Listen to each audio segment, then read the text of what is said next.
Bonjour à tous, le suspense n'a pas duré longtemps pour Éric Liégeois, le candidat battu seulement de 20 voix après les élections municipales demandait l'annulation du scrutin devant le tribunal de Dijon hier, en cause de plusieurs dysfonctionnements pointés du doigt par le candidat lors du dernier scrutin, demande rejetée par le rapporteur public qui n'a relevé aucune irrégularité dans ce vote.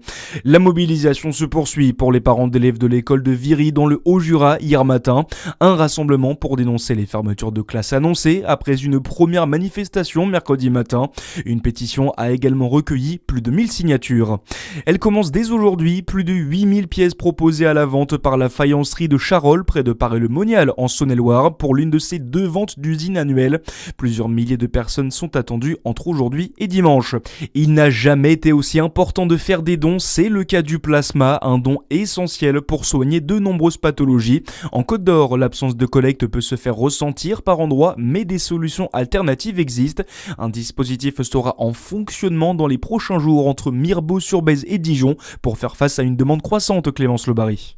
Oui, c'est un dispositif à l'initiative de l'Amicale du don du sang de Mirebeau-sur-Bèze.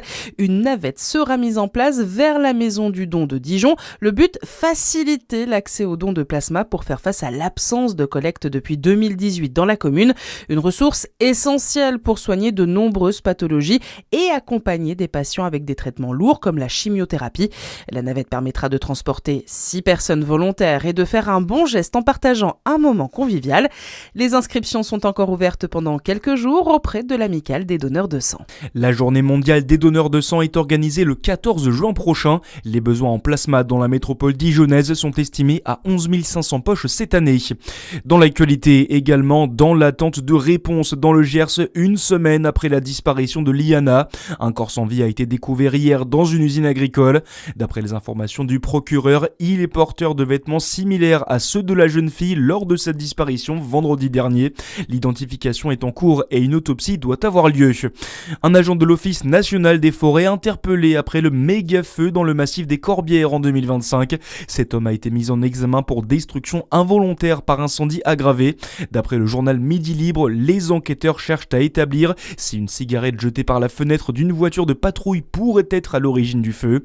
Lors de sa garde à vue, le mis en cause a contesté son implication. Ce sinistre a été le pire incendie des 50 dernières années en France. Et puis en football, les Bleus ne rassurent pas. À une semaine du début de la Coupe du Monde, l'équipe de France s'est inclinée à Nantes hier soir, 2-1 face à la Côte d'Ivoire. Le prochain match amical pour les Français, ce sera lundi soir face à l'Irlande du Nord. Voilà pour l'actu, c'est la fin de cette édition. À suivre votre météo sur Fréquence Plus. Très bon début de matinée.